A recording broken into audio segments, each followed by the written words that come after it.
불렀게 하는 말씀 베드로전서 3장 18절에서 22절 말씀입니다. 베드로전서 3장 18절에서 22절입니다.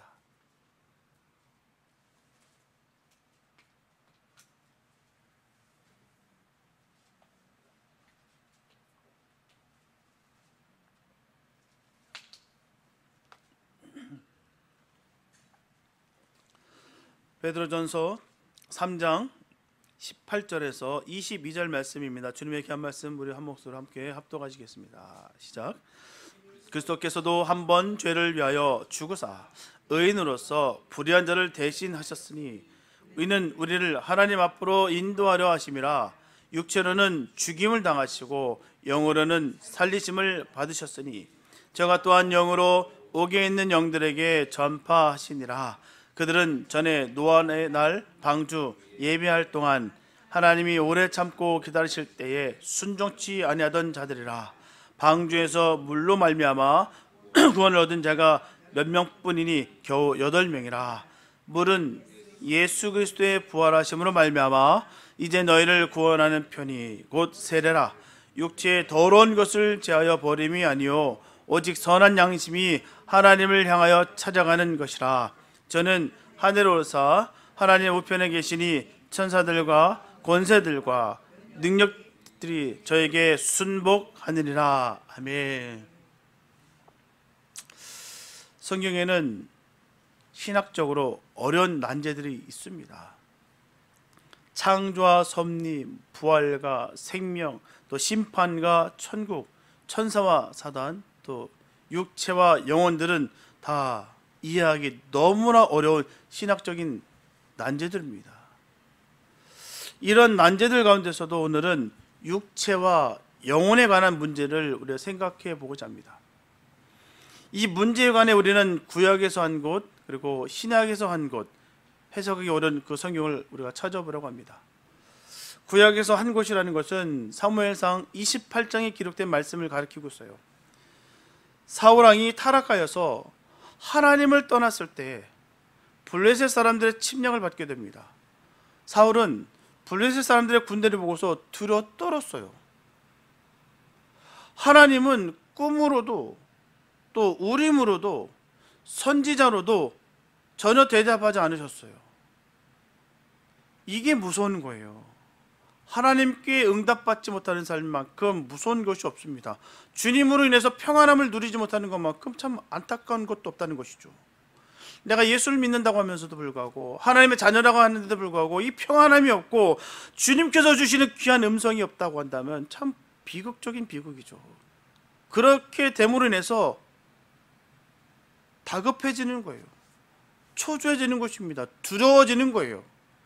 그래서 사울은 너무나 다급해졌습니다. 그래서 그는 엔돌의 신접한 여인을 찾아가요. 그 여인은 변장하고 들어오는 사울을 사울로 그대로 알아봅니다. 귀신은 귀신같이 알아맞혀요. 아무리 속인도 귀신은 귀신이에요. 사울은 그 신접한 여인에게 죽은 사무엘을 불러달라고 하는 거예요. 여인이 사울에게 이르기를 신이 땅에서 올라오는 것을 본다고 말합니다. 사무엘이 사울에게 말하고 있어요. 네가 어찌하여 나를 불러 올려서 나를 분욕케 하느냐고 합니다. 사울이 대답해요. 나는 심히 궁급합니다. 블레셋 사람들은 치러 올라갔고 하나님은 꿈으로도 선지자로도 대답이 없으니 나는 어떻게 하면 좋습니까? 사무엘이 가로되 여호와의 말씀이 이러하니라. 네가 여호와의 목소리를 순종치 아니하고 그의 진노를 아멜렉에게 쏟지 않았으므로 여호와께서 네 나라를 네 손에서 떼어 다윗에게 주었다. 여호와께서 오늘 이스라엘을 너와 함께 블레셋 사람의 손에 붙이시리니 내일 너와 네 아들들이 함께 죽으리라. 그 말대로 이튿날 어떻게 됩니까? 사울과 사울의 아들들이 길보아 산에 전사했어요. 여기에 나타난 사무엘은 육체인가요? 영인가요? 또 사람이 죽은 사람의 영혼을 불러 올릴 수 있을까요? 죽은 사람의 영혼이 산 사람에게 장래일을 말할 수 있을까요? 이 신접한 여인의 소행은 진실일까요? 아니면 거짓일까요? 사람이 다급하면요 듣고 싶은 것만 듣게 되고요, 또 하나님의 말씀을 했다고 해서 그게 다 하나님의 그 음성으로만 다 들릴 것도 아니라는 사실입니다. 많은 분들이 속을 때가 있어요. 성경 말씀을 줄줄줄줄 얘기하니까 아 맞나 싶은 생각, 그래서 현혹되고 미혹되는 경우가 얼마나 많은지 모릅니다. 신약에서 육체와 영혼에 대해 찾아볼 수 있는 난제의 구절은 오늘 우리가 읽은 이 본문 말씀입니다.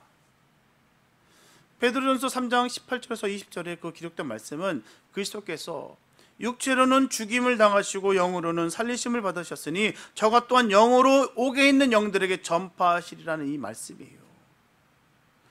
이 말씀을 육체로는 죽임을 당하시고 영으로는 살리심을 받았다는 말씀과 저가 또한 영으로 옥에 있는 영들에게 전파하시리라는 말씀으로 분리해서 우리가 생각해 보고자 합니다. 먼저 예수 그리스도께서 육체로는 죽임을 당하시고 영으로는 살리심을 받았다는 말이 무슨 말일까요? 그리스도의 육신은 죽고 그리스도의 영이 살았다는 말일까요? 아닙니다.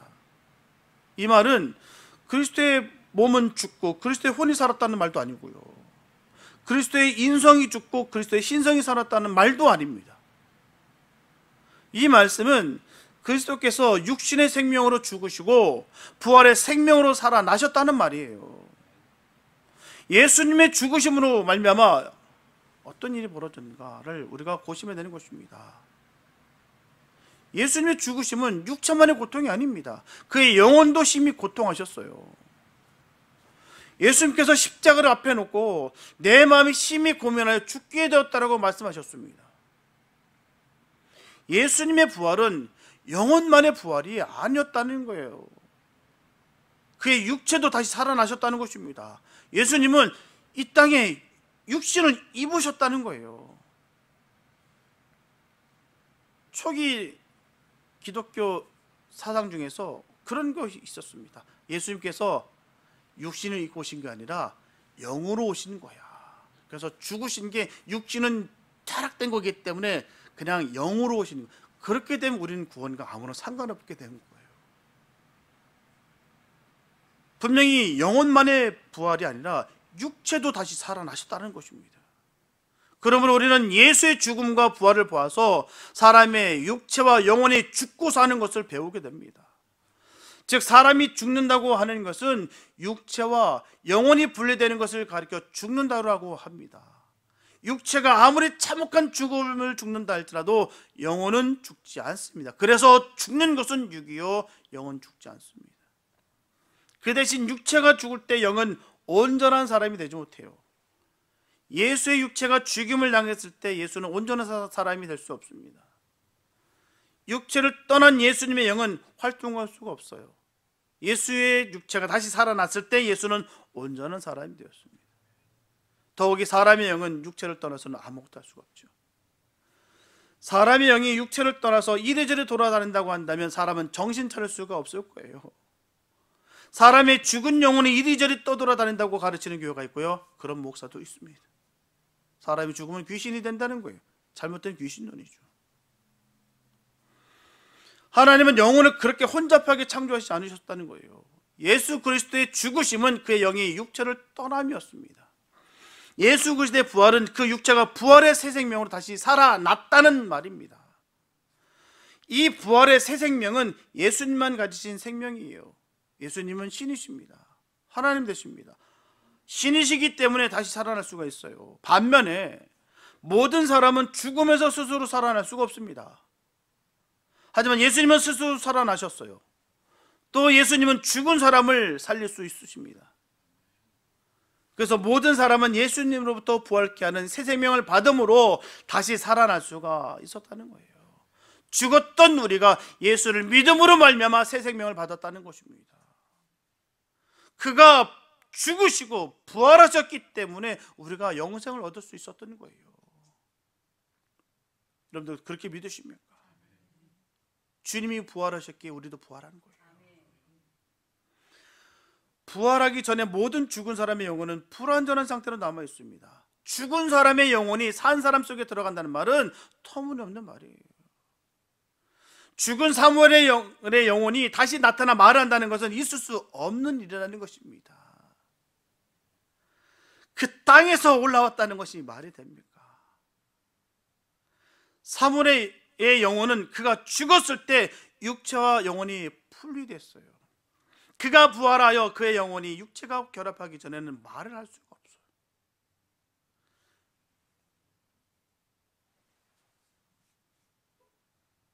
우리 이 사실에 꼭 기억하시기 바랍니다. 하나님의 영은 하나님께 가는 거예요. 땅에서 올라오는 것이 아니고 말입니다. 그 엔돌의 그 신접한 여인이, 여자가, 그 무당이 얘기했던 그곳에 혹해가지고 이게 사무엘이구나. 그래서 우리가 그 성경 말씀을 줄줄줄 한다고 해서 우리가 그걸 가지고 잘 구분하고 분별할 줄 알아야 되는 거예요. 무당도요, 예수 믿으라는 말도 합니다. 웃기는 말이죠. 이 말을 왜 말씀드리냐면, 우리 아버지가 무당이 전도해서 예수 믿게 됐어요. 왜냐, 저희는 종갓집 장손입니다, 저희 아버지가. 근데 저 위로 두 분이 돌아가셨어요. 그래서 그 당시 때는 예수 믿는 가정이 아니었기 때문에 우리 할머니가 이 아들마다 또 죽일 것 같아서 만신집으로 갔어요. 그 무당한테 가가지고 얘 살릴 방법이 없냐고 했더니 그 무당이 하는 말은 얘는 교회 가야지 산다고. 그래서 지금 교회 갔어요. 그래서 저희 아버지가 장로까지 됐습니다. 말이 안 되지 않습니까? 무당이 무슨 교회를 가서 예수 믿으라. 그래서 저는 그 말이 참 너무 신기하고 놀랍고 우스워요. 야, 진짜 무당도 전도를 하는구나.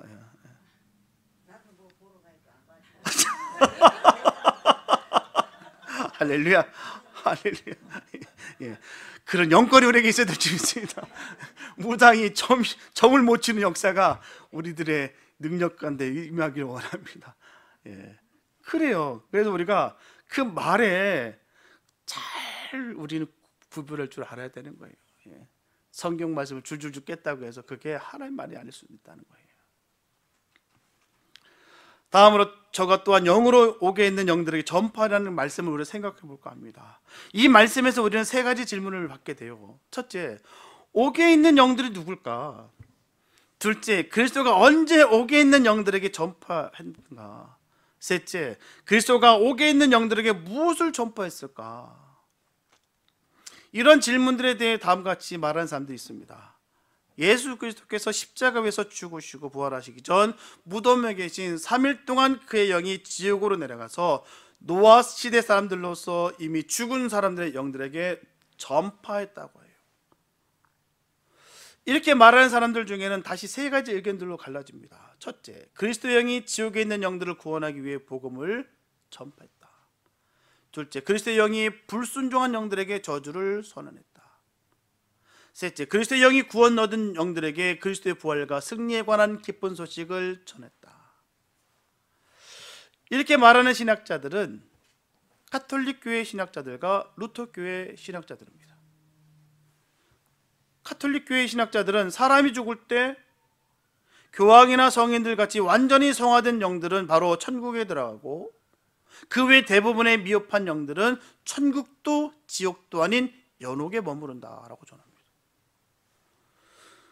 그래도 연옥에 있는 영들은 구원의 소망이 있다라고 믿는다는 거예요. 그 기회가 있다.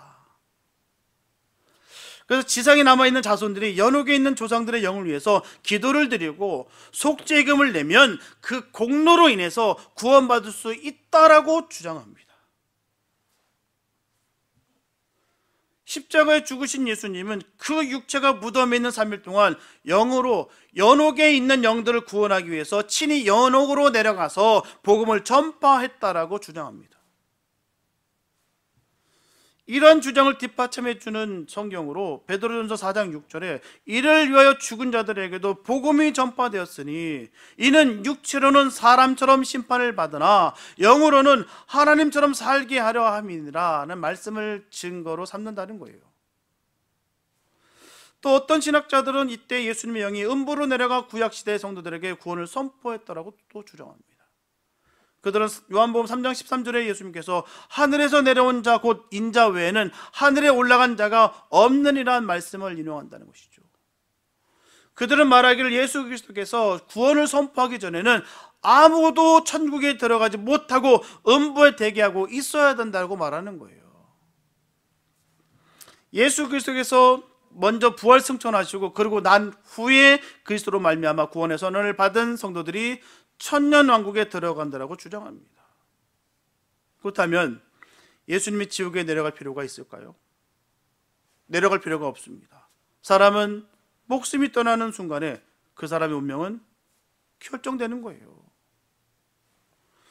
예수를 구주로 믿은 신자의 영혼은 낙원으로 들어가고 예수를 구주로 믿지 않는 불신자의 영혼은 어디요? 은부로 들어가는 거예요. 성경에는요, 천국과 지옥도 아닌 제3세계가 있다는 것을 말한 적이 없어요. 천국 아니면 지옥이죠.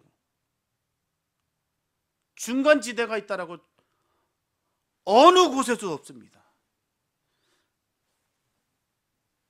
성경에는 사람이 죽은 후에 두 번째 찬스가 있다는 말한 적이 없습니다. 야, 첫 번째 찬스 놓쳤으니까 그래, 우리에게 두 번째 찬스가 있어. 죽어서 그 음부에서 우리가 다시 잘하면 다시 천국 갈 수 있어. 이런 말이 없습니다. 사람은 죽음과 동시에 그 영혼이 자기 갈 길을 가는 거예요. 다시 그리스도의 선고를 필요로 하지 않습니다. 저주받은 사람은 저주를 받고 천국에 들어갈 사람은 천국으로 들어가는 것입니다. 성경 어디에도 죽은 사람을 위한 기도나 설교나 전도가 필요하다고 말한 예가 하나도 없어요. 사도 바울은 고린도전서 15장 29절에서 죽은 자를 위해 세례 주는 것은 어리석은 일이라고 지적했어요. 또 어떤 신학자는 주장하기를 예수 영이 지옥에 내려가 전파한 대상은 사람의 영들이 아니고 범죄한 천사들, 즉 사단의 영들이다라고 전하는 사람도 있습니다. 그것도 공연한 주장이에요. 범죄한 영들의 심판은 이 세상 마지막에 하나님이 그들을 결박하여 무저강에 던질 것을 요한계시록에 그대로 기록되어 있습니다. 이렇게 따지고 보면 베드로전서 3장 19절, 오늘 본문 19절 한 절 놓고서 많은 신학자들이 공연한 이론을 주장하고 헛된 공상에 빠지고 말았다는 것을 알 수가 있어요. 이런 사람들은 이사야서 29장 14절에서 이사야가 말한 바 내가 지혜 있는 자들의 지혜를 멸하고 총명한 자들의 총명을 폐하려는 말씀과 같다라고 할 수가 있습니다. 그러면 사무엘상 28장이 이 신접한 여인이 사무엘의 영을 불러올린 것은 어떻게 해석해야 될까요? 그 신접한 여인은 거짓말하는 점쟁이입니다. 점쟁이들은 비밀을 탐지하는 수법을 써오고 있어요. 곤경에 빠진 사람의 사정을 비밀리에 알아두었다가 곤경에 빠진 사람이 찾아왔을 때 신통하게 알아맞히는 척합니다. 끌고 간 사람이 정보를 다 제공하고요, 함께 공모하는 경우가 있다라고 해요. 인포메이션을 다 주고요, 오자마자 그에게 딱 터치면 사람이 딱 긴장합니다. 다 알고 있으니까요. 이를테면요, 우리 야바이꾼들, 시장에 보면 야바이꾼들 있지 않습니까? 그분 옆에 바람잡이들이 있어요. 바람잡이가 바람을 확 잡으면요, 혹 합니다. 똑같은 거예요. 사람은 다급하고 위급하면요, 듣고 싶은 말만 듣게 돼요. 사람의 곤경에 처했을 때는 분별을 하지 못하고요, 그 말에 사로잡히고 만다는 거예요. 그렇지 않고 그 점쟁이가 접신술을 쓸 수도 있겠죠. 귀신 들면 사람이 알지 못하는 것을 알아맞힐 수도 있습니다. 엔돌의 신접힌 여인은 사무엘을 불러 올렸다고 하면서 사무엘이 말하는 것처럼 말했어요. 네가 어찌하여 나를 불러 올렸고 괴롭게 하느냐? 여호와께서 너를 버려 내 나라를 다윗에게 주었다. 여호와께서 이스라엘을 블레셋 사람들의 손을 넘겼다. 내일 너와 내 아들들이 한 나라에 죽으리라. 용하게 알아맞혔어요. 그러나 그가 사무엘이라고 하면 절대 볼 수가 없다는 것이죠. 왜요? 성경적이지 않고 앞뒤가 하나도 안 맞습니다. 문제는 사울이 그것을 알지 못하고 죽은 것만 못했다는 것이죠. 귀신이 사람의 장래를 예고한다고 할지라도 하나도 신통하게 여길 것이 없어요. 사람은 사람의 죽은 영혼은 다시 불러올 수가 없어요. 사람의 죽은 영혼이 사람의 장래를 알아맞힐 수도 없습니다. 요즘은요, 참 AI가 참 무섭습니다. 그래서 이게 그냥 그대로 재현을 해요. 그래서 그 사람의 사진을, 그 사람의 또한 음성을, 그 사람의 또한 지금까지 살았던 추억들을 학습시키면 그대로 AI가 그 형상으로 그대로 재현합니다. 똑같아요. 그냥 그 모습이에요. 내가 알고 있었던 그 사람의 그 모습입니다. 그 사람과 대화를 할 수가 있어요.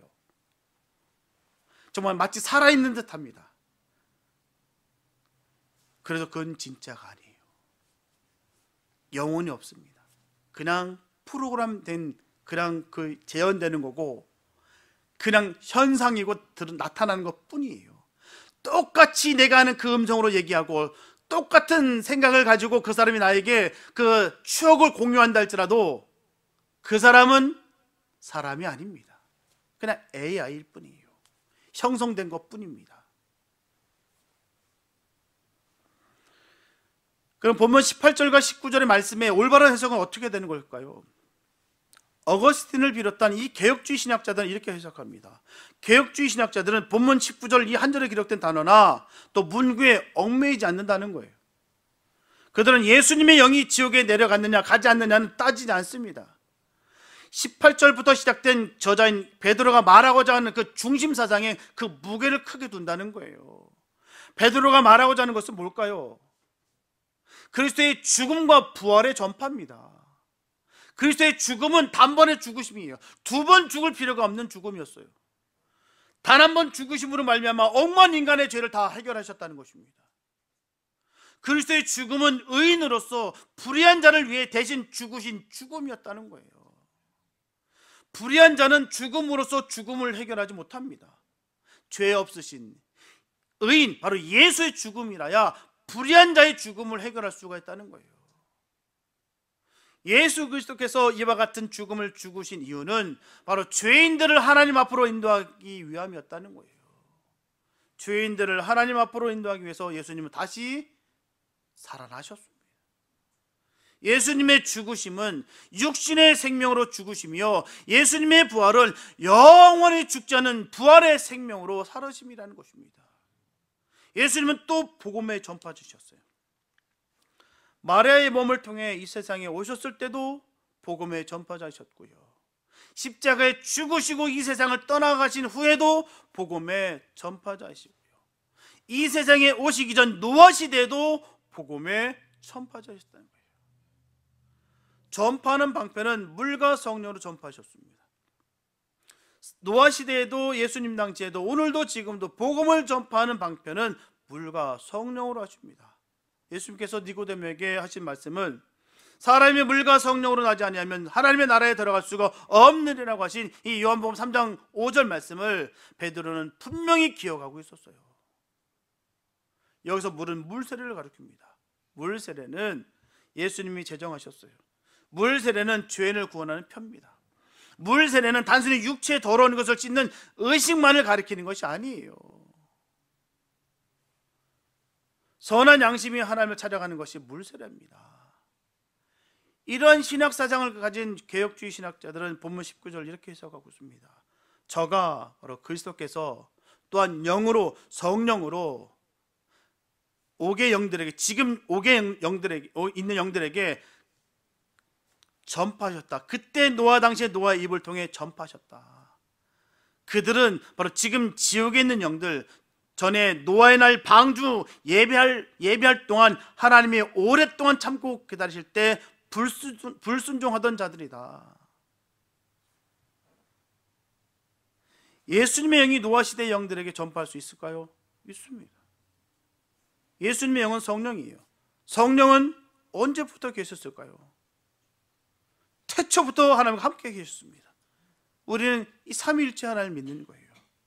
저번에도 말씀드렸다시피 어떤 분이 구약 읽지 말란 얘기예요. 그때는 성령 시대가 아니기 때문에 신약만 읽어야 된다는 거예요. 그래서 저는 그 순간 그분과 단절했습니다. 왜요? 잘못됐으니까. 저는 바로 전합니다. 이단일 수밖에 없다고. 삼위일체의 하나님을 부인하는 거 아니겠습니까?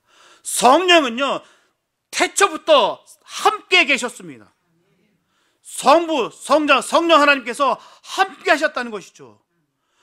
툭 튀어나와가지고 예수님께서 돌아가시고 부활하신 이후에 성령님이 짜자잔 나타난 것이 아니라 이미 태초 전부터 계셨다는 거예요. 그래서 주님은 시간과 공간에 초월하신 분이 있습니다.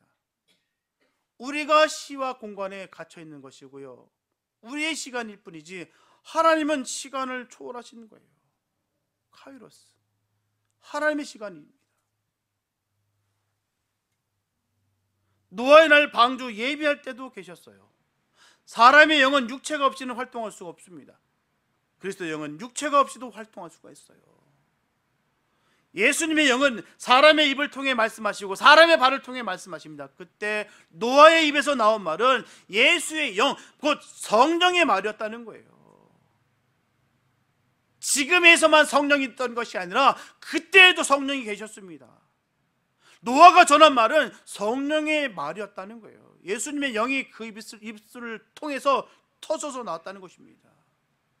노아는 그때 사람들에게 방주로 돌아오면 살고 방주로 돌아오지 않으면 죽는다라고 전파했습니다. 이제 곧 하나님이 홍수로 세상을 심판한다고 전파했어요.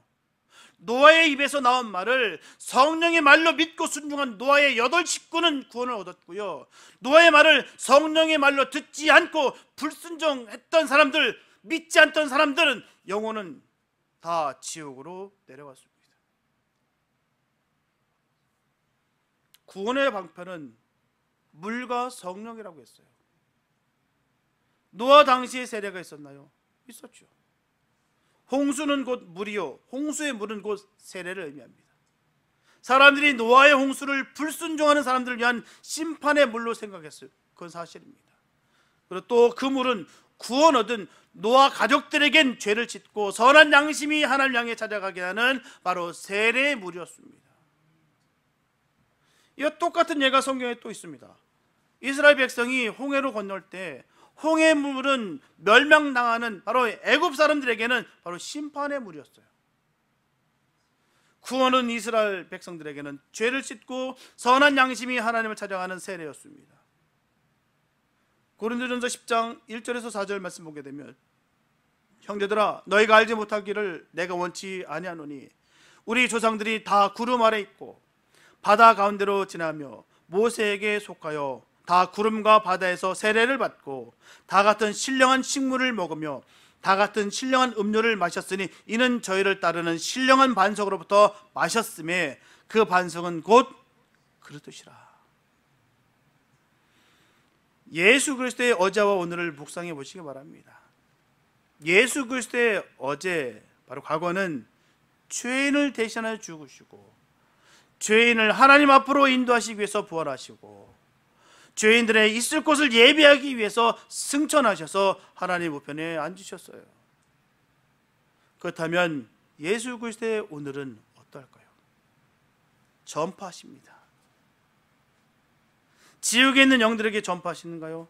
아니에요. 땅 위에 살아있는 사람들에게 전파하십니다. 어떻게 전파할까요? 물과 성령으로 전파하신다는 거예요. 오늘뿐만 아니라 내일도 모레도 물과 성령으로 계속해서 전파하십니다. 오늘과 내일뿐만 아니라 지난날 노아 시대에도 전파하셨어요. 노아 시대에는 어떻게 전파하셨을까요? 노아의 입을 통해서 전파하셨고요, 노아의 생활을 통해서 전파하셨습니다. 노아의 입은 하나님의 세상을 심판하신다는 선포였고요, 노아의 생활은 방주를 짓는 것이었습니다. 그래서 방주는 교회를 예표합니다. 노아의 말을 사람의 말로 듣는 사람들이 있었어요. 노아의 방주를 우습게 보는 사람들이 있었습니다. 그 사람들은 어떻게 됐을까요? 다 지옥으로 갔습니다. 다 수장됐어요. 쓸려갔습니다. 하나님은 오래 참으셨어요. 120년 동안 참으셨습니다. 120년이 지난 후에는 더 참으시지 않으시고 구원을 얻을 자, 멸망받을 자를 분간하셨다는 거예요. 그때 하나님은 단 8사람을 위해서 방주를 예비했습니다. 단 8사람을 위해서 120년을 참으셨다는 거예요. 그때 구원 얻을 자가 노아 한 사람뿐이었다 하더라도 하나님은 방주를 짓고 120년을 참으셨을 거예요. 노아는 자기의 사명을 완수했던가요? 방주를 지은 것 참 잘한 일입니다.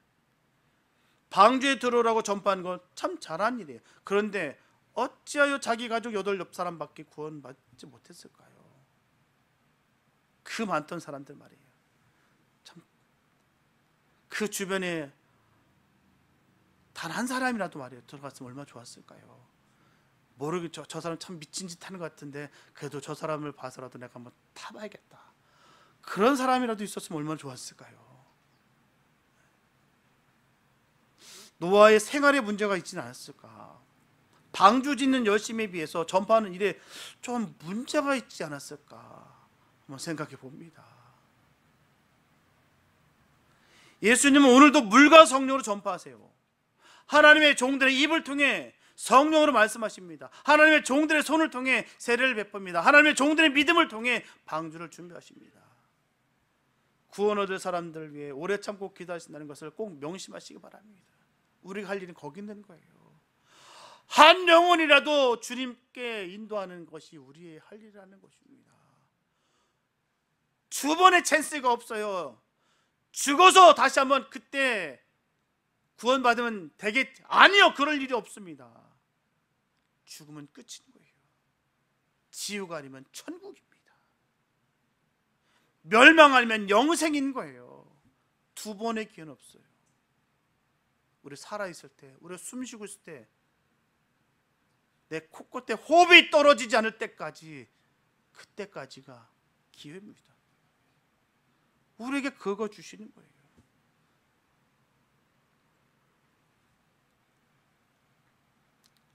사랑하는 성도 여러분, 우리 앞날이 어떻게 될지 그 누구도 예측할 수가 없습니다. 예측이 가능하신가요? 내가 이렇게 계획한 대로 잘 되겠지, 그대로 되신가요? 이번 LA 사건 보면 진짜 상상만 해도 끔찍해요. 그곳에서 그런 일이 벌어질지, 그런 일들이 있을지 누가 알았습니까? 예측이나 했을까요? 생각이나 했을 수 있었을까요? 우리 삶은 어느 누구일지라도요 예측할 수 없습니다. 오늘 하루 주신 것이 얼마나 감사하고요, 내일 만날 수 있는 것이 얼마나 감사 복인지 몰라요. 그래도 우리가 어찌 허투루 살 수가 있겠습니까? 매일매일 우리가 애쓰고 힘쓰면서 살아가야 되는 거 아니겠습니까? 하나님의 말씀을 지켜 살고자 애쓰면 분명히 살 수 있어요. 성경 말씀은 분명 진리이고요, 진실하기 때문이에요. 그러니 제발 쓸데없는 고집과 세상적인 욕심 다 버리시기 바랍니다. 아무짝에 쓸데가 없어요. 거기에 시간 뺏길 이유가 없습니다. 소모되는 것 너무 손해예요. 그리고 주님의 음성을 듣고 늘 순종하시기 바랍니다. 주님의 음성을 듣지 못하니까 마음이 딱딱하게 굳어지는 것이고요, 초조하게 되는 것고, 불안해지는 것고, 두려워지는 거예요. 그러다 보니까 자기 손으로 다 잘라버렸던 그 무당들에게 변장하고 가지 않습니까? 그리고 자기가 듣고 싶은 말을 듣고자 그 말을 듣지 않습니까? 귀신의 말을 귀담아 듣지 않습니까? 주님의 음성을 듣지 못하니까 귀신의 음성을 듣는 거예요. 사단의 음성을 듣는 거예요. 그러고 나서도 불구하고 그거를 하나님의 소리라고 착각 속에 빠져있는 영혼들이 얼마나 많은지 몰라요. 내가 좋아하는 성경 구절만 줄줄줄줄 외우지 마시고요, 불편하고 힘들고 어려운 그 성경 말씀을 다시 한번 충돌해 보시기 바랍니다. 바짝 깨져야 돼요. 바짝 부셔줘야 됩니다. 그래 살 길이에요. 두 번의 기회 없습니다. 그러니 힘차게 복음을 선포하고 생명을 걸고서 영혼 구원해야 되는 게 정말 우리가 목숨을 걸고 해야 될 이유가 거기 있어요. 왜요? 그 영혼이 얼마나 귀한지, 거기에 신경이 다 딱 곤두서 있으면요, 다른 게 보이지 않습니다. 이게 쏙 빠지니까 자꾸 다른 게 들리는 거고 다른 게 보이는 거예요. 주님의 음성은 들리지 않고 귀신의 소리만 들리는 거예요. 그러고 나서도 하나님 소리구나, 하나님 날 사랑하시는구나, 나와 함께 하시는구나, 스스로 착각 속에 뽕에 취해 있는 거예요. 그러고서 나는 할렐루야 신령하다. 삶을 통해서 드러나는 거예요. 삶을 통해서, 모습을 통해서 드러납니다. 주님의 음성 듣기에 애쓰시기 바랍니다. 주님의 뜻이 무엇인지를 갈망하시기 바랍니다. 그 잃어버린 영혼 찾기 위해서 정말 내 온몸을 다 불사르시기 바랍니다. 우리 주님이 원하신 바가 거기 있는 거예요. 아무쪼록 우리 모두 주님의 음성 듣고 열심히 순종함으로써 십자가에 달리신 주님의 고난이 헛되지 않도록 해야 될 줄 믿습니다. 그래서 최후의 승리를 거두는 그날까지 오늘 우리에게 주어진 십자가를 열심히 감당하는 복 있는 저와 여러분 다 될 수 있게 되시기를 예수님의 이름으로 축원합니다. 기도합니다. 사랑해 주님 감사합니다. 아버지 하나님, 하나님의 음성 듣기 원합니다.